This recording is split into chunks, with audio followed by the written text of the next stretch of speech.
আমরা যারা তাদের কাজ করি আমাদের বিরুদ্ধে যে সমস্ত মুরব্বীরা যায় এরা এই আয়াতটা খুব ভালো করে জানে। এরা বলে কি জানেন, সূরা কাফিরের মধ্যে একটা আয়াত আছে, লাকুম দীনুকুম ওয়ালিয়া দীন, যার যার ধর্ম যার যার কাছে বড়। তাহলে আপনি আপনারটা নিয়ে থাকেন, হিন্দুরা হিন্দুদেরটা নিয়ে থাকো। আমি বলি আচ্ছা ঠিক আছে হিন্দু দাদা, তাহলে আমি আমার কোরআন নিয়ে আসি। বলে আমি আমার মন্ত্র নিয়ে আসি। বলে আচ্ছা দাদা, আমি যদি আমার কোরআন কে না মানি তাহলে আমি কিন্তু মুসলমান না। হিন্দু লোক বলতেছে আমি যদি আমার মন্ত্র না মানি তাহলে আমিও তো হিন্দু না। কথা বুঝতেছেন?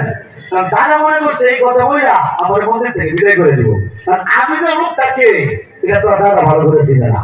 আমি বলি দাদা আমার কোরআনকে অস্বীকার করলে কিন্তু আমি মুসলমান থাকবো না। বলতেছে আমি যদি আমার মন্ত্রকে অস্বীকার করি তাহলে আমিও হিন্দু থাকবো না। বলে আমার কোরআনে বলা আল্লাহ একক। বলে এটা আপনার কোরআন আমি মানি না। বলে কি মানেন? বলে মন্ত্র। বলে যদি মন্ত্রের মধ্যে এক মালিকের কথা থাকে তাহলে কি করবেন? তাহলে তো মানতে হবে, আছে নাকি? বলে হ্যাঁ আছে। আপনার তর্ক উপনিষদ 2 নম্বর অধ্যায় 1 নম্বর মন্ত্রের 11 নম্বর শ্লোকের মধ্যে বলা, একং ব্রহ্ম দ্বিতীয় নাস্তি কিঞ্চন, অর্থাৎ মালিক একজন, দ্বিতীয় কোনো মালিক নাই নাই নাই নাই কিঞ্চিত পরিমাণ নাই।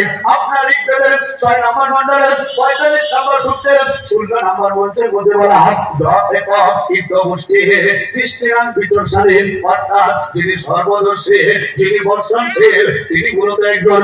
ওই কিন্তু ভাই আপনার অথর্ববেদের 13 নম্বর মন্ডলের 14 নম্বর সূত্রের মধ্যে বলা, না দ্বিতীয় না তৃতীয় চতুর্থ না পুচ্ছতে, না পঞ্চম না ষষ্ঠ সপ্তম না পুচ্ছতে, না অষ্টম না নবম দশম না পুচ্ছতে, এতাং দেবা নাকা বিত্তাং দেদা।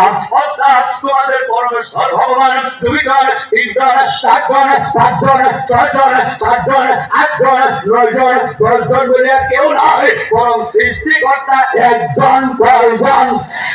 আরেক জোরে তালে তালে তাল মিলাইয়া জোরসে বলো, তোমরা নাইয়া আমার মালিক, তোমার মালিক, সবার মালিক। কয়জন কয়জন কয়জন?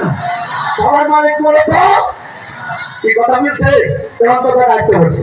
বলে ঠিকই তো, আপনাদের কোরআনেও বলা মালিক একজন, আমাদের মন্ত্র বলা মালিক একজন। আমি বলি দাদা এখন কি করবেন? বলে এখন তো মিলে গেল, তাহলে আপনারও মালিক একজন আমারও মালিক একজন। আমি বলি ও দাদা আমার এক মালিক আছে, সেই মালিকের নাম আল্লাহ। আপনার এক মালিকের নাম কি? বাবু এটা একটু হিন্দুরা কিন্তু আমার মারা করতে চাই এই কারণে, কারণ কথা তো ঠিক আছে কিন্তু লাস্টে তো নাইকে বলে তখনই করে মারা। কথা বুঝতেছেন আপনারা? তোর কিছু মুসলমান ডাক্তার আছে, মুসলমান কিছু দালাল আছে, দালাল। এটা আগেও দালালি করছে, এখনো দালালি করে। হিন্দুরা কাছ থেকে টাকা খায়া হুমকি টুমকি খায় আমাদের বয়ানে বাধা দিতে আসে। কিন্তু আগের দিনটা এখন নাই, বাধা দিলেও কিছু করা নাই। বাবা আমারটা আমার চালাইতেই হবে। বলে বলেন কথা ঠিক কিনা? আল্লাহু আকবার। বাবা আমি বলি দাদা আমার কোরআনে বলা মালিক একজন। মালিকের নাম কি? যে আপনারা যারা এখানে মুসলমান, যতই মারামারি কারাগারি থাকুক, যতই রাগ গোসা থাকুক, মালিক যে এক আল্লাহ, এই ব্যাপারে আমাদের মধ্যে কোনো মারামারি কারাগারি নাই। কি কথা বলেন ঠিক কিনা? সবার মালিকের নাম কি? আল্লাহ। এখন তাদের জিজ্ঞেস করছি দাদা এই মৃত্যু করা হিন্দুরা তোমাদের মধ্যে তো এক ভগবানের নাম বলা, এক ভগবানের কথা বলা, তোমরা একজন ভগবানের নাম বলো। দাদা টেনশনে পড়ে যায়, হিন্দুরা আটকে যায়, এক ভগবানের নাম খুঁজে পাই না। আসবো কেমনে? পূজা তো করে 12 মাসে 13টা। কথা বলেন ঠিক কিনা? আমার বলে আমার সৃষ্টিকর্তা নাম ব্রহ্মা। আমি বলি বিষ্ণু কি দুষ্ট বলে দাদা? বলে সৃষ্টিকর্তা নাম বিষ্ণু, তাহলে মহেশ্বর কোথায় গেলাম? বলে সৃষ্টিকর্তা নাম মহেশ্বর, তাহলে নারদ খেপে যাবে। বলে সৃষ্টিকর্তা নাম নারায়ণ, তাহলে নারায়ণ কি দুষ্ট বলে বাবা? বলে সৃষ্টিকর্তা নাম নারায়ণ, তাহলে জগন্নাথ খেপে যাবে। বলে সৃষ্টিকর্তা নাম জগন্নাথ, তাহলে বাবা লোকনাথ রাগ করে বসবে। বলে সৃষ্টিকর্তা নাম লোকনাথ, তাহলে ভোলানাথ কি দুষ্ট বলে বাবা? বলে সৃষ্টিকর্তা নাম ভোলানাথ, তাহলে অনুকূল রাগ করে বসবে। বলে সৃষ্টিকর্তা নাম অনুকূল, তাহলে মনসা ঠোকর মারবে।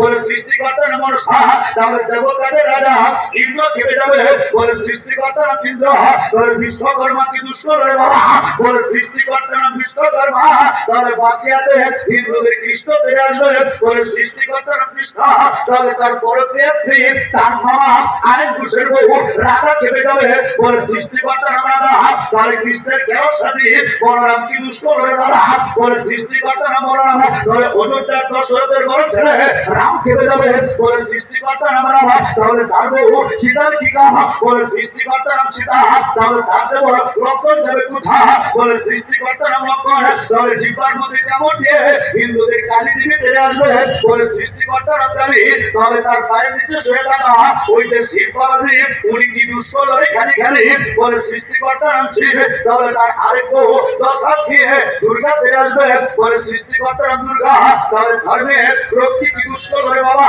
বলে সৃষ্টিকর্তার নাম লক্ষ্মী তাহলে তারপর সরস্বতী খেপে যাবে বলে সৃষ্টিকর্তার নাম সরস্বতী তাহলে তাদের আন্নারী ভগবান বাবা কার্তিক রাগ করে বসবে বলে সৃষ্টিকর্তার নাম কার্তিক তাহলে হিন্দুদের আত্মীমার্গ ভগবান বাবা গণেশ খেপে যাবে বলে সৃষ্টিকর্তার নাম গণেশ তাহলে দেখবেন দুর্গা পূজার মধ্যে গণেশের পাশে একটা কড়া আছে সাদা কাপড় পরে রাখা হয় এটা হলো গণেশের বউ বলে সৃষ্টিকর্তার নাম গণেশ তাহলে গণেশের বউ গলা গাছ হাত করে বসবে বলে সৃষ্টিকর্তার নাম গলা গাছ তাহলে তুলসী গাছ কি দুষ্ট হয়ে বাবা হিন্দুরা তো বাড়ি বাড়ি তুলসী গাছের পূজা করে ঠিক কিনা ভাই আমার বলে সৃষ্টিকর্তার নাম তুলসী তাহলে বেল গাছ হাত করে বসবে বলে সৃষ্টিকর্তার নাম বেল গাছ তাহলে শেওড়া গাছ কি দুষ্ট হয়ে বাবা বলে সৃষ্টিকর্তার নাম শেওড়া তাহলে চন্দ্র হাত করে বসবে বলে সৃষ্টিকর্তার নাম চন্দ্র তাহলে সূর্য দেবতা গান মাঠবে বলে সৃষ্টিকর্তার নাম সূর্য তাহলে শনি দেবতা গান বসবে বলে সৃষ্টিকর্তার নাম শনি তাহলে মাটি হাত করে বসবে বলে সৃষ্টিকর্তার নাম মাটি তাহলে বৃষ্টির দেবতা বলুন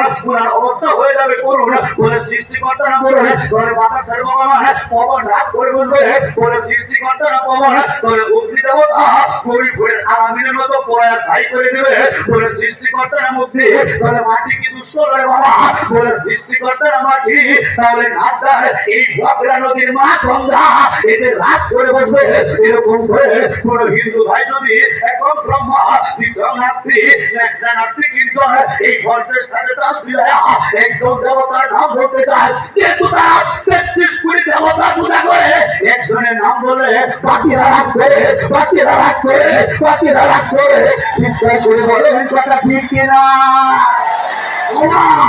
আমি ৩টা মন্ত্র বলেছি হিন্দুদের এরপর বলেছি দাদা আপনার মন্ত্র তো বড় মালিক একজন এক মালিকের নাম কি দাদা বলতে পারে না উনি কেন বলতে পারে না বলি ও দাদা আপনার মন্দিরে তো অনেকগুলো ভগবান আসল ভগবান কোনটা তো বলেন যে কিনা দাদা আগে একটু পাওয়ার দেখাইছিল পরে দেব হয়ে গেছে আমার বলতেছে আসলে কোনটাকে রেখি কোনটার কথা বলি বলে কেন দাদা কি সমস্যা বলে একটা কথা বললে যদি আরেকটা আমার ঘাড় মটকায় বলে হায় হায় আপনার ভগবান কতগুলা বলে ৩৩ কোটি কত কোটি বলে ও দাদা ৩৩ কোটি আপনাদের ভগবান আপনারা যারা দাওয়াত শিখতেছেন হিন্দু ভাইদের বলবে দাদা ৩৩ কোটি আপনাদের ভগবান তো এই ৩৩ কোটি ভগবানের মধ্যে আপনি সারা জীবনে পূজা করছেন কত জনের প্রশ্ন আছে না ৩৩ কোটি তার মালিক যদি মুক্তি পেতে চায় ৩৩ কোটি মালিকের একটু উপাসনা করতে হবে তো আপনি সারা জীবনে পূজা করছেন কত জনের আমারে বলে সর্বোচ্চ ১০০